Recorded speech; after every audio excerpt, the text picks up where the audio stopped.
الشيطان الرجيم. بسم الله الرحمن الرحيم. الحمد لله الذي لا يبلغ مدحته القائلون ولا يحصي نعماءه العادون ولا يؤدي حقه المجتهدون الذي لا يدركه بعد الهمم ولا يناله غوص الفتن الذي ليس لصفته حد محدود ولا وقت معدود ولا أجل ممدود. والصلاة والسلام على أشرف الأنبياء والمرسلين سيدنا ونبينا ومولانا بالقاسم محمد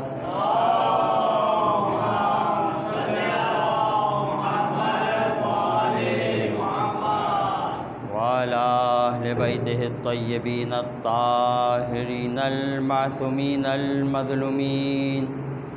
أما بعد فقد قال الله تعالى في محكم كتابه المبين وهو أصدق الصادقين وقوله الحق. بسم الله الرحمن الرحيم. يا أيها الرسول بلغ ما أنزل إليك من ربك وإن لم تفعل فما بلغت رسالته والله يعصمك من الناس والله لا يهدي القوم الكافرين. وقال الإمام علي بن أبي طالب عليه الصلاة والسلام في فضيلته: كنت أميرا والآدم بين الماء والطين. صلوات.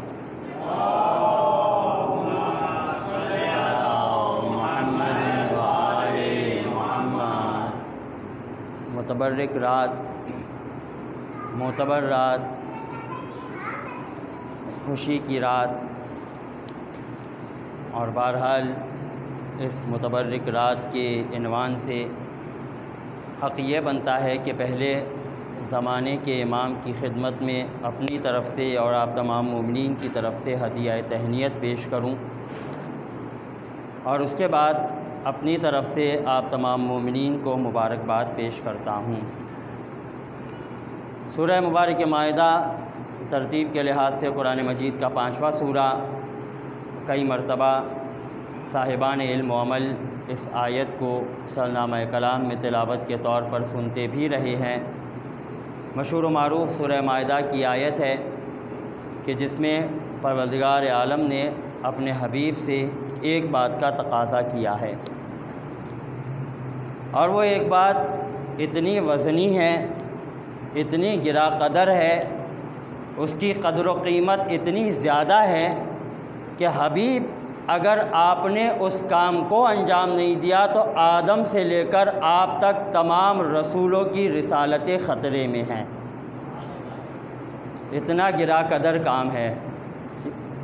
کیا ارشاد فرمایا؟ بسم اللہ الرحمن الرحیم۔ یا ایھا الرسول بلغ، اے رسول پہنچا دیجئے، ما انزل الیک من ربک، اس پیغام کو کہ جو آپ کے پروردگار کی طرف سے آپ کو معراج میں ملا تھا۔ اب وہ الگ بات ہے کہ ترجمہ کرنے والوں نے یہ ترجمہ نہیں کیا ہے، بلکہ انہوں نے سلیس اور سادہ سا ترجمہ کیا ہے کہ جو آپ کے پروردگار نے آپ کے اوپر نازل کیا اسے پہنچا دیجئے۔ لیکن جب ہم سورہ مبارک نجم کی آیت کو پڑھتے ہیں کہ فَأَوْحَىٰ إِلَىٰ عَبْدِهِ مَا أَوْحَىٰ، معراج کی رات میں اس نے اپنے بندے کی طرف وحی کر دی، تو اس میں امام معصوم فرماتے ہیں کہ وہ ہمارے جد کی ولایت تھی جس کی وحی ہمارے جد محمد مصطفیٰ پر کر دی گئی تھی۔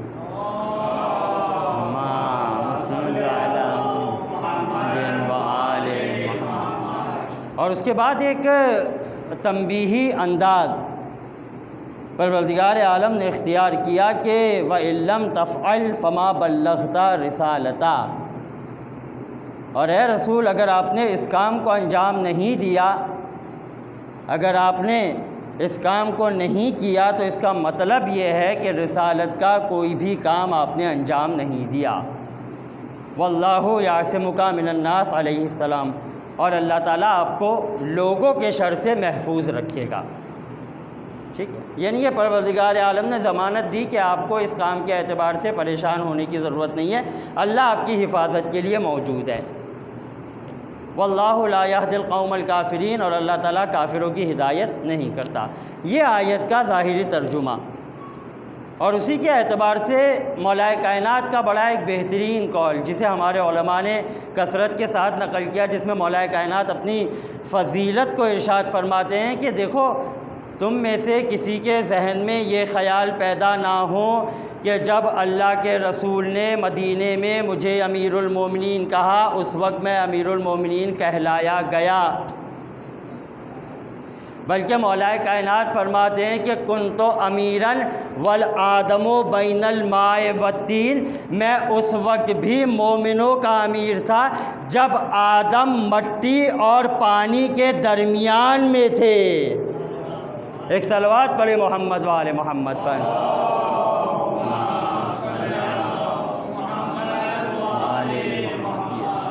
عید غدیر کے اعتبار سے صاحبان علم و عمل کا مجمع ہے، معروضات کو سنتے رہتا ہے کہ کس انداز میں پیغمبر اسلام نے غدیر کے مقام پر اہتمام کیا، ٹھیک ہے، کس انداز میں انہوں نے منبر کو لگوایا، وہ ساری چیزیں الحمدللہ آپ لوگوں کے اذہان میں محفوظ ہے۔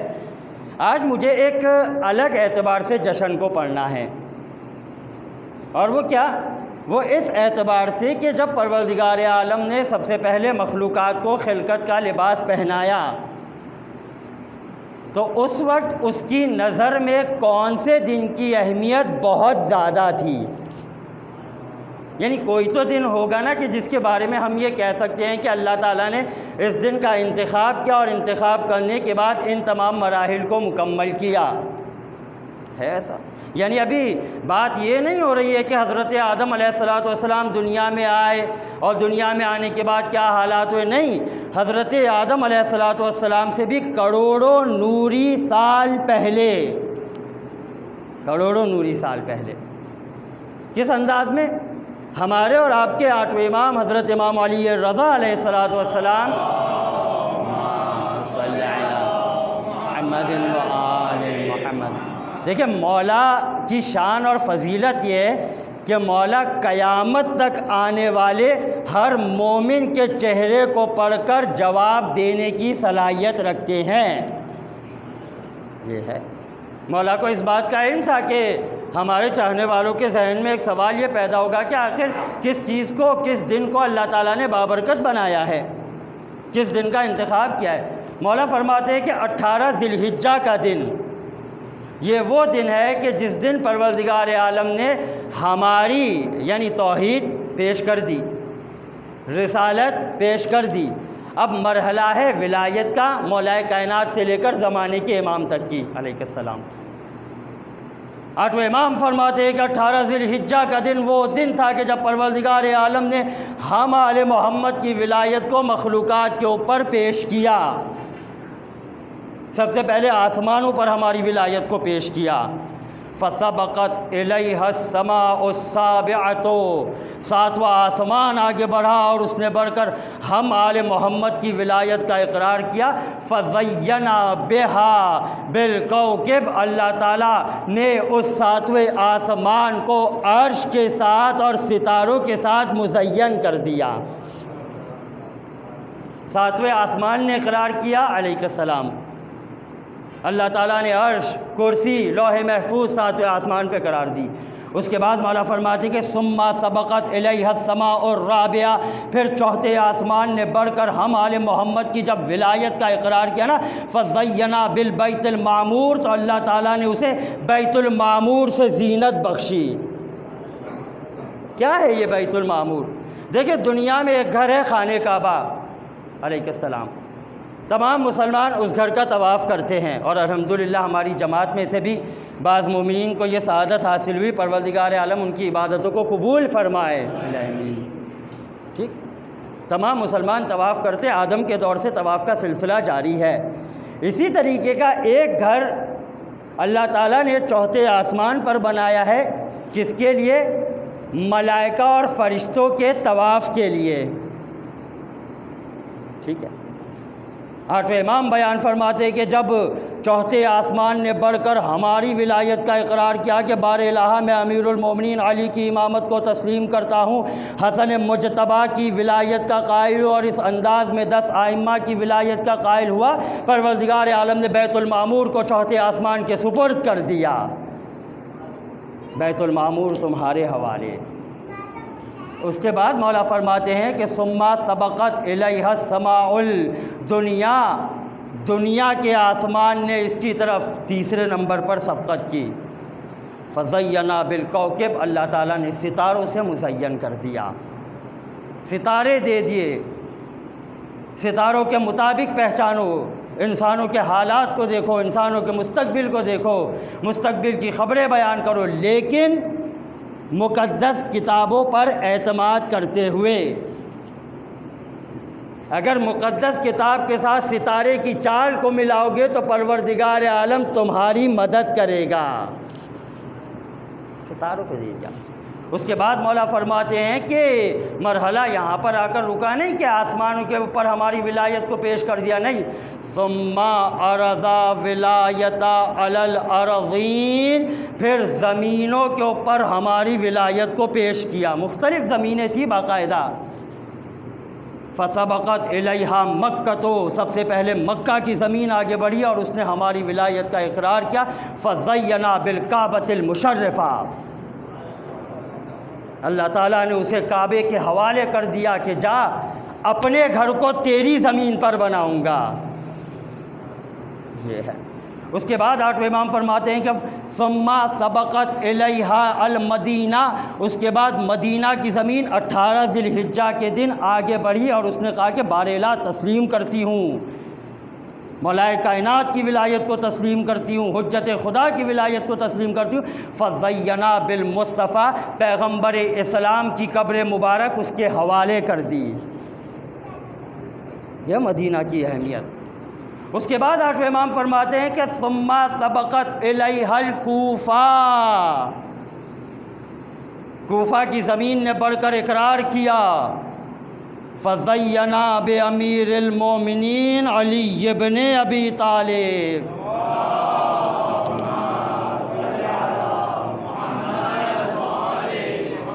پروردگار عالم نے کوفہ کے حوالے ہمارے جد امیر المومنین علیہ الصلوۃ والسلام کی قبر مبارک کو کر دیا۔ اب دیکھیں یہاں پہ آٹھویں امام چاہتے تو کہہ سکتے تھے بالمحمد بعلی، برجستہ پیغمبر اسلام کا نام استعمال کرتے، مولا کائنات کا نام استعمال کرتے، لیکن نہیں، احترام کی وجہ سے لقب کو استعمال کیا، بالمصطفیٰ بامیر المومنین، مصطفیٰ کے ذریعے زینت دی، امیر المومنین کے ذریعے بارونق کر دیا، کون سی زمین کو؟ کوفہ کی زمین کو۔ اس کے بعد علامہ مجلسی رحمہ اللہ کا قلم یہاں پر آ کر رکا نہیں، بلکہ علامہ مجلسی رحمہ اللہ کہتے ہیں کہ ثم عرض الولایت علی الجبال، پہاڑوں پر اللہ تعالیٰ نے آل محمد کی ولایت کو پیش کیا، فسبقت الیہا ثلاثۃ اجبال، 3 پہاڑ ایسے تھے جو بیک وقت جنہوں نے سبقت کی، اپنے مقام سے اٹھے۔ کون کون سے 3 پہاڑ تھے کہ جنہوں نے مولا کائنات اور ان کے صاحبزادوں کی امامت کو بغیر کسی تعمل کے قبول کیا 18 ذی الحجہ کے دن علیہ السلام؟ مولا فرماتے ہیں جبل عقیق، عقیق یمانی کا پہاڑ تھا جس نے سبقت کی، وجبل فیروزج، فیروزے کا پہاڑ تھا جس نے ہماری ولایت کو قبول کیا، وجبل یاقوت، یاقوت کے پہاڑ نے ہمیں تسلیم کیا۔ اللہ تعالیٰ نے مولا فرماتے کہ ان تینوں پہاڑوں کو تمام پہاڑوں کا سردار بنا دیا۔ ایک صلوات پڑھے محمد وآل محمد پر، صلی علی محمد ہم جسے کہتے ہیں نا کہ ایک سسٹمیٹک وے میں اللہ تعالیٰ نے ان تمام کاموں کو انجام دیا ہے، باقاعدہ خلقت کے بعد آل محمد کی ولایت کا اقرار کیا ہے اور کروایا ہے۔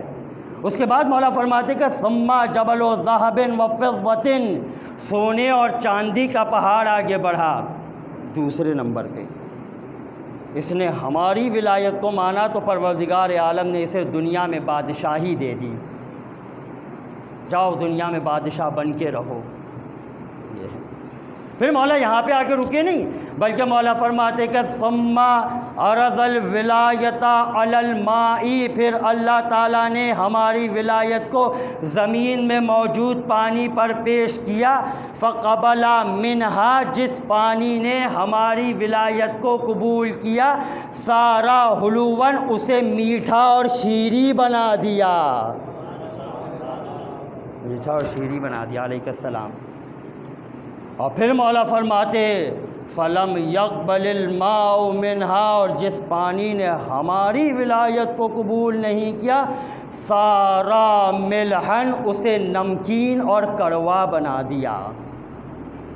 تو جب ایک پانی جیسی مخلوق ان کی ولایت کو تسلیم نہیں کرے تو نمکینی اس کے مقدر میں ٹھہرتی ہے، تو اگر انسان ان کی ولایت کو تسلیم نہیں کرے تو خدا کی نظر میں اس کی کیا اوقات ہوگی؟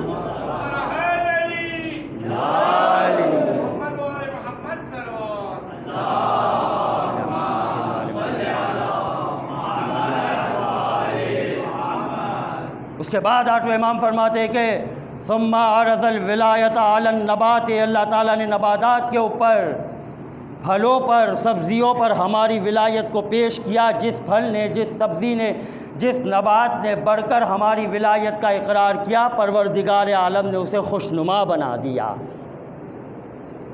اور جس نے انکار کیا اللہ تعالیٰ نے اس کے مقدر میں کڑوے پن کو رکھا۔ یہ ہے، یہ 18 ذی الحجہ کی اہمیت۔ یہ کس وقت اقرار لیا جا رہا ہے؟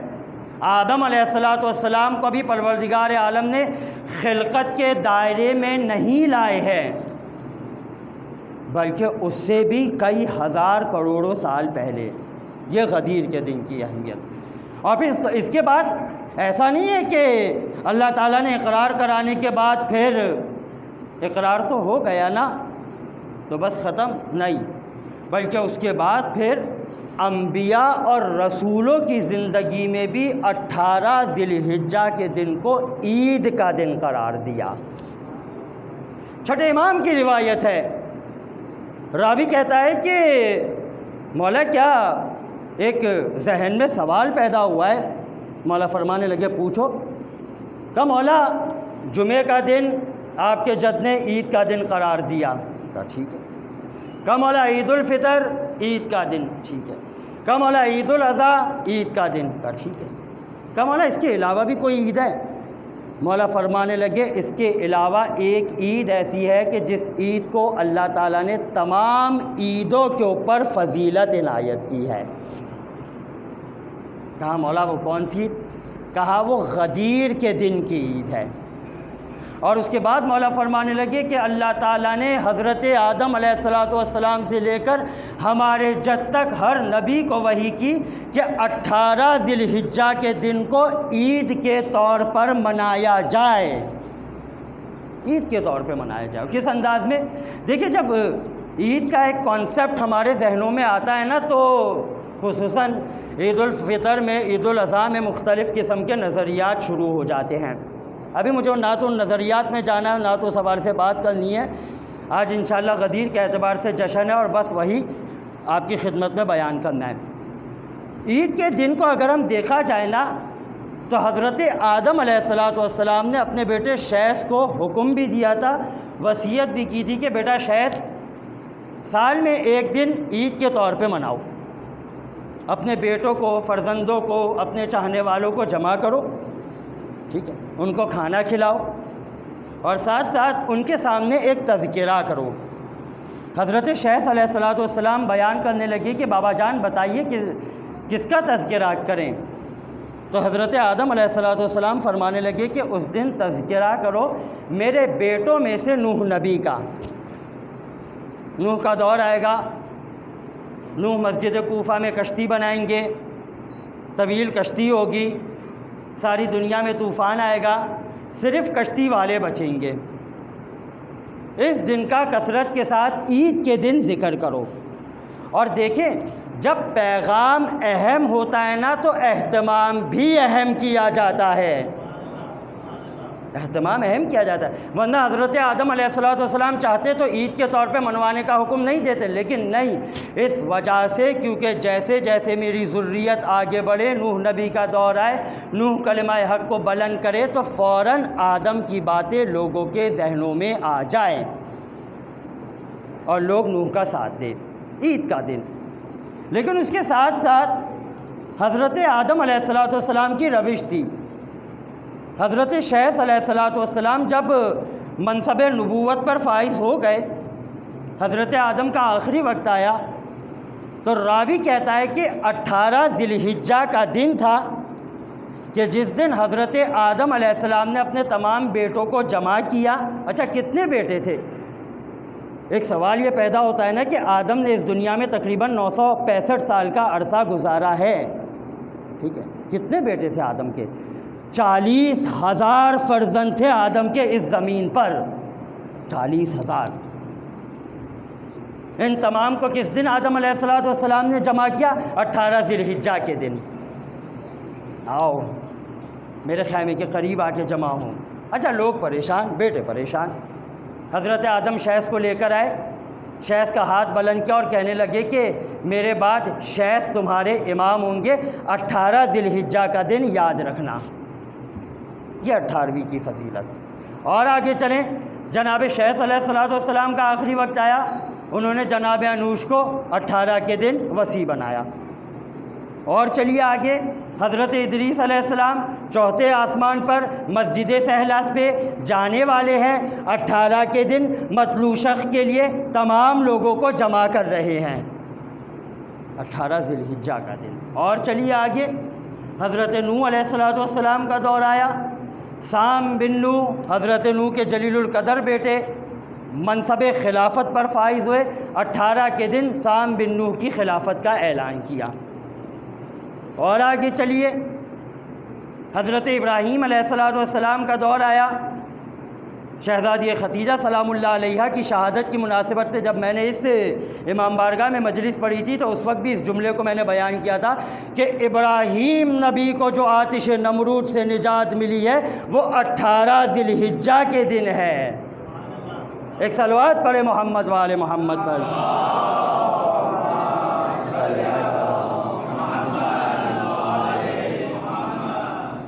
ابراہیم کا آخری وقت آیا، اسماعیل کو وصی بنایا، 18ویں کا دن۔ موسیٰ کو جادوگروں پر فتح ملی، 18 ذی الحجہ کے دن۔ موسیٰ علیہ السلام نے یوشع بن نون کو اپنا وصی بنایا، 18 ذی الحجہ کے دن۔ اور کیا منفرد طریقہ حضرت موسیٰ علیہ السلام نے اختیار کیا ہے، قربان جائے حضرت موسیٰ کے اس طریقے پہ۔ ہم لوگوں کو جمع کیا، اونٹ کے پالان کا منبر بنوایا، خدا اور اپنی رسالت کی حمد و ثنا کرنے کے بعد مسلسل 2 گھنٹے تک اپنے وصی یوشع کے فضائل بیان کیے۔ اس کے بعد کہنے لگے کہ جو موسیٰ کو نبی مانتا ہے وہ یوشع کو خلیفہ بھی مانے۔ یہ ہے 18 ذی الحجہ کے دن۔ اور آگے بڑھیے، حضرت سلیمان علیہ السلام کا دور آیا، آصف بن برخیہ کے بارے میں اعلان سلیمان زندگی میں کر چکے ہیں، ہمارے وصی ہوں گے آصف بن برخیہ، ہمارے چچا زاد بھائی آصف بن برخیہ ہمارے وصی ہوں گے۔ لیکن 18 ذی الحجہ کا دن انتخاب کیا اور اس دن تمام لوگوں کو جمع کرنے کے بعد آصف بن برخیہ کی خلافت پر عہد لیا۔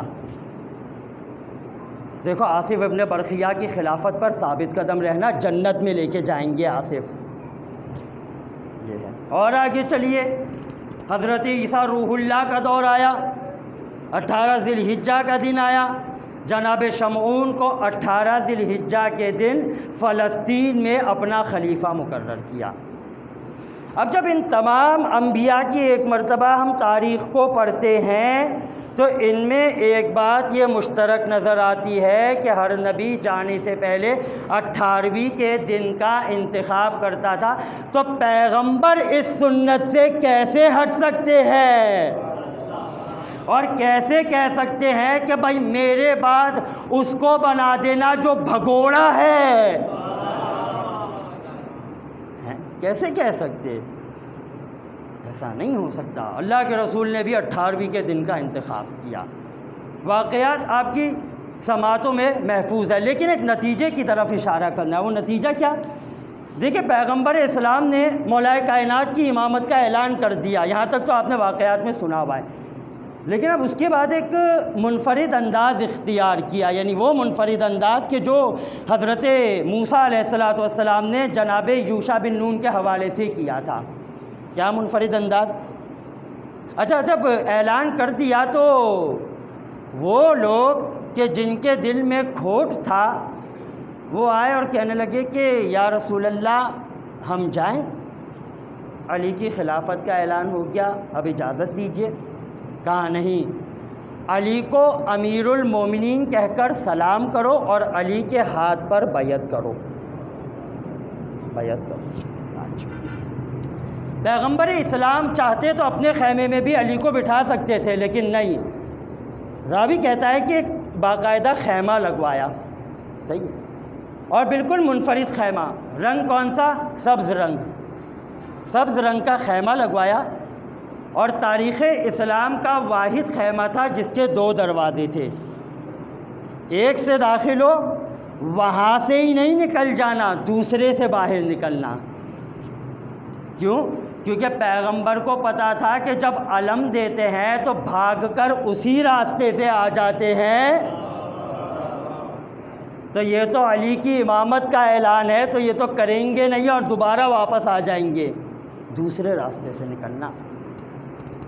اچھا، اس کے بعد کیا کیا؟ خیمہ لگوا دیا، حکم دے دیا، اور اس کے بعد پھر خیمے کے اندر ایک تخت لگوایا۔ پیغمبر اسلام تخت کے درمیان میں بیٹھے صدر مجلس میں، اور مولا کائنات کو دائیں طرف بٹھایا۔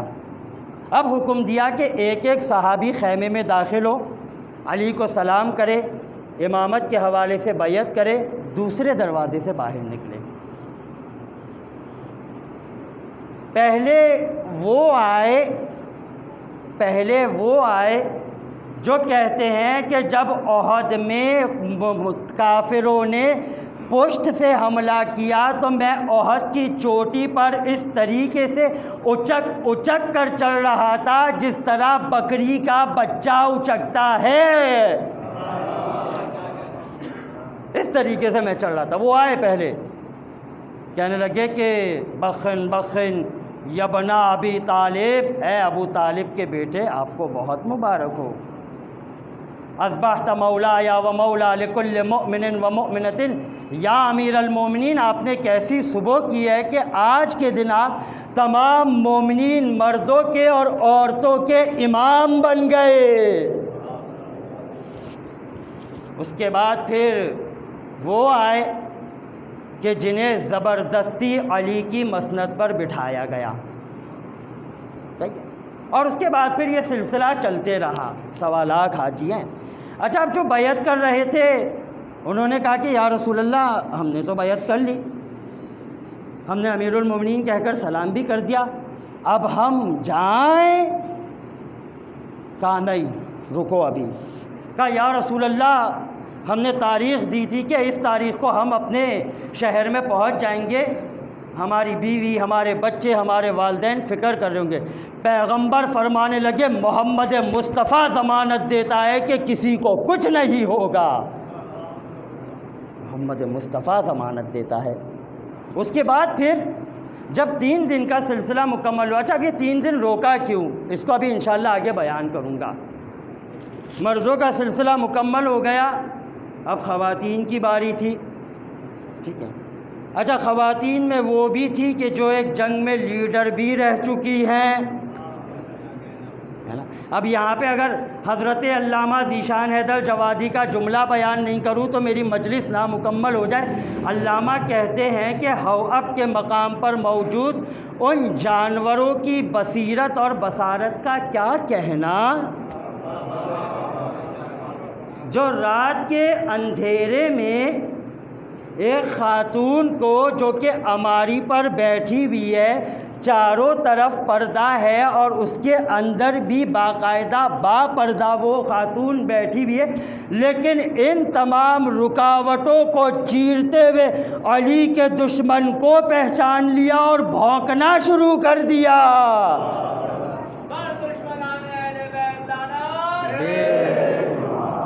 علامہ کہتے ہیں، کہا آئیے، پیغمبر فرمانے لگے، کہا یا رسول اللہ بیعت کس طرح کریں، علی تو مرد ہیں، ہم تو عورتیں ہیں۔ پیغمبر فرمانے لگے فکر کرنے کی ضرورت نہیں ہے، محمد سارا اہتمام کر کے رکھتا ہے۔ اس کے بعد پیغمبر اسلام نے ایک تشت منگوایا، اس میں پانی بھروایا، ایک طرف مولا کائنات کا ہاتھ تھا، دوسری طرف اس خاتون کے ہاتھ کو، دونوں کو کہا کہ ایک ساتھ تشت میں رکھے، اور پھر کہا کہ علی کو امیر المومنین کہہ کر سلام بھی کرو اور امامت کا اقرار بھی کرو۔ 3 دن میں یہ حصہ مکمل ہوا، یعنی بیعت کا جو سلسلہ تھا۔ سوال یہ پیدا ہوتا ہے کہ 3 دن روکا کیوں؟ جو بیعت کر رہے تھے انہیں جانے دیتے، ہے نا سوال پیدا، جانے دیتے۔ روکا اس وجہ سے کیونکہ پیغمبر جانتے تھے کہ اس گروہ میں اکثر تعداد منافقوں کی ہے، اگرچہ کہ محمد نے کہا ہے کہ علی کے پیغام کو پہنچانا واجب ہے، لیکن اکثر لوگ پہنچائیں گے نہیں۔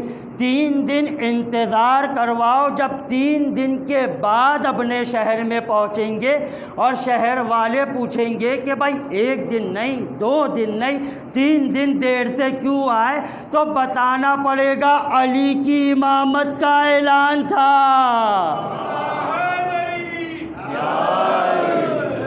علی کی امامت کا اعلان تھا۔ اب ان تمام واقعات کو آپ ذہن میں رکھیے، نتیجہ میں آپ کے سپرد کروں گا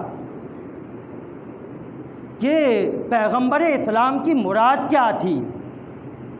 بھائی بنانا چاہ رہے تھے، دوستی کا اعلان تھا، چچا زاد کے اعتبار سے اعلان کرنا چاہ رہے تھے، یا ولی، امام، وصی، خلیفہ، جانشین کے اعتبار سے کلام کرنا چاہ رہے تھے؟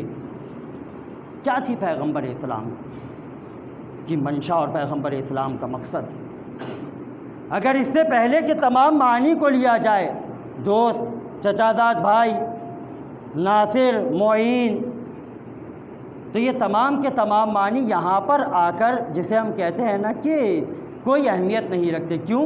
کیونکہ جس انداز میں اللہ کے رسول نے اہتمام کیا ہے نا، تو یہ اہتمام بتاتا ہے کہ علی کی امامت کا اقرار لینے کے لیے یہ سارے انتظامات ہو رہے تھے۔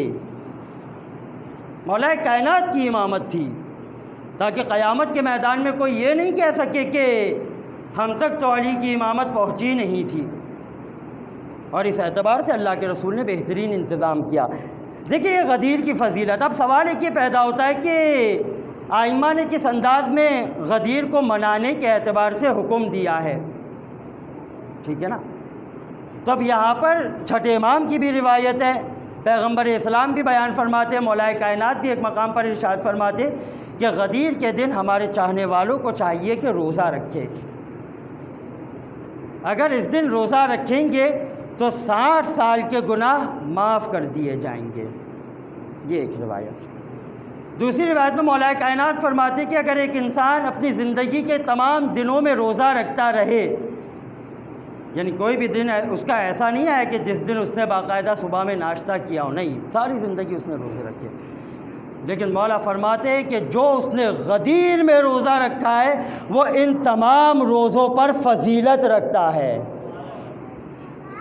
یہ غدیر کے دن کی فضیلت۔ اس کے بعد امیر المومنین علیہ الصلوۃ والسلام کی زیارت پڑھیں۔ دیکھیں امیر المومنین علیہ الصلوۃ والسلام کو یاد کرنے کا دن ہے غدیر کا دن۔ 2 مخصوص زیارتیں غدیر کے اعتبار سے شیخ عباس قمی نے بھی مفاتی میں نقل کی۔ اور اسی کے ساتھ ساتھ زیارت امین اللہ بھی ہے جو چوتھے امام سے ہے، 3 زیارتیں، ٹھیک ہے۔ اس میں زیارت امین اللہ کی فضیلت کے بارے میں یہ ملتا ہے کہ چاہے قریب سے یا دور سے، جہاں سے بھی مولا کائنات کی بارگاہ میں زیارت امین اللہ پڑھی جائے مولا کائنات خوش ہوتے ہیں۔ اچھا، اب اس کا یہ مطلب نہیں ہے کہ باقی جو 2 زیارتیں اس کو نہیں پڑھا جائے، نہیں پڑھیں، غدیر کے دن پڑھیں، اور موقع ملے تو ترجمہ بھی پڑھیں کہ کس انداز میں معصوم نے امیر المومنین علیہ الصلوۃ والسلام کا زیارت میں تعارف کروایا ہے۔ کیونکہ زیارت جسے ہم کہتے ہیں نا کہ ایک محکم اور ایک مضبوط راستہ ہے امام کو پہچاننے کے لیے، ایسا ہے یا نہیں ہے؟ جس طریقے سے ہم زیارت جامعہ کبیرہ کہتے ہیں کہ 10ویں امام نے سامرہ میں اپنے ایک صحابی کو تعلیم کیا، اور جب 10ویں امام نے تعلیم کی تو جب ہم زیارت جامعہ کبیرہ پڑھتے ہیں تو ہمارے نزدیک آل محمد کی عظمت اور روشن ہو جاتی ہے۔ نحنو ابواب اللہ، ہم خدا کے دروازے ہیں، 10ویں امام ارشاد فرماتے ہیں۔ اسی کے ساتھ ساتھ مواخات کا رشتہ۔ اچھا، مواخات کے اعتبار سے یہاں پر ایک بات آتی ہے۔ مواخات کا مطلب کیا ہے؟ 2 مومنین آپس میں ملے، ایک مومن دوسرے مومن کے ہاتھ میں ہاتھ کو ڈال کے رکھے اور دونوں مخصوص صیغے پڑھیں، جو مفاتیح الجنان میں بھی نقل ہے۔ اس کا بڑا فائدہ ہے، ٹھیک ہے۔ ایک فائدہ دنیا میں بھی ہے، محبتیں بڑھتی ہیں، اور ایک فائدہ آخرت میں بھی ہے کہ بھائی چارگی کا رشتہ آخرت میں بھی برقرار رہے گا۔ اچھا، مواخات کی اہمیت کیوں بڑھ جاتی ہے 18 ذی الحجہ کے دن؟ کیونکہ بیان یہ کیا جاتا ہے کہ جب اللہ کے رسول مدینہ میں آئے تو اس وقت انہوں نے مہاجرین اور انصار کے درمیان جو مواخات کا رشتہ قائم کیا تھا وہ 18 ذی الحجہ کے دن تھا۔ ہر مہاجر کو ایک انصار کا بھائی بنایا، ٹھیک ہے، جن کے مزاج ملتے تھے، ٹھیک ہے، جن کے مزاج میں بھاگنا تھا ان کو بھاگنے والوں کے ساتھ ملایا، جن کے مزاج میں صداقت تھی ان کو صداقت والوں کے ساتھ ملایا۔ لیکن اب اللہ کے رسول کیا کرے کہ اللہ کے رسول کو علی کے مزاج کا کوئی انسان ملا نہیں، اور نہ اپنے مزاج کا کوئی انسان ملا، علی کو اپنا بھائی بنا دیا۔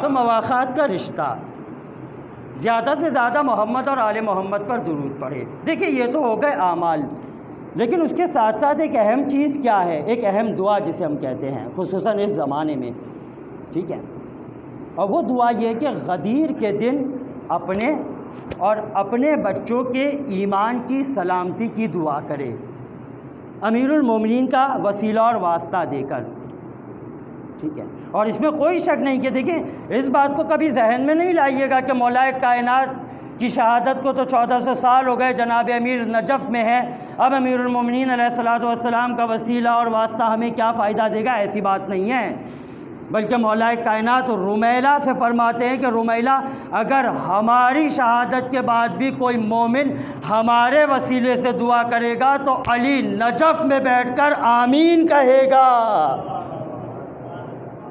علی نجف میں بیٹھ کر آمین کہے گا، ایمان کی سلامتی کی دعا کرے۔ بس انہی معروضات کے ساتھ میں اپنے جشن کا اختتام کرتا ہوں اور پروردگار عالم سے دعا کرتا ہوں کہ بار الہ اس دن کو بہترین انداز میں منانے کی توفیق عنایت فرما۔ بار الہ اس دن کے اعتبار سے جتنے بھی مومنین نے اہتمام کیا ہے ان کے اس اہتمام کو اپنی بارگاہ میں قبول فرما۔ بار الہ اس دن کے وسیلے سے جتنے بھی مومنین اس جشن میں تشریف فرمائے ان کی جان مال عزت آبرو کی حفاظت فرما۔ بار الہ اس دن کے وسیلے سے ہمارے مرحومین کے اوپر اپنی رحمت نازل فرما، ان کے کبیرہ صغیرہ گناہوں کو معاف فرما، ان کو حضرت امیر المومنین کے ساتھ محشور فرما، ان کو وادی سلام میں جگہ عنایت فرما، ان کو امیر المومنین علیہ الصلوۃ والسلام کی زیارت کی توفیق نصیب فرما۔ بار الہ ہم تمام مومنین کو، ہمارے بچوں کو حضرت مولا کائنات کی ولایت پر ثابت قدم رہنے کی توفیق عنایت فرما، امام زمانہ کے ظہور میں تعجیل فرما اور ہمیں سید کے اعوان و انصار میں شمار فرما۔ بر محمد و آل محمد صلوات۔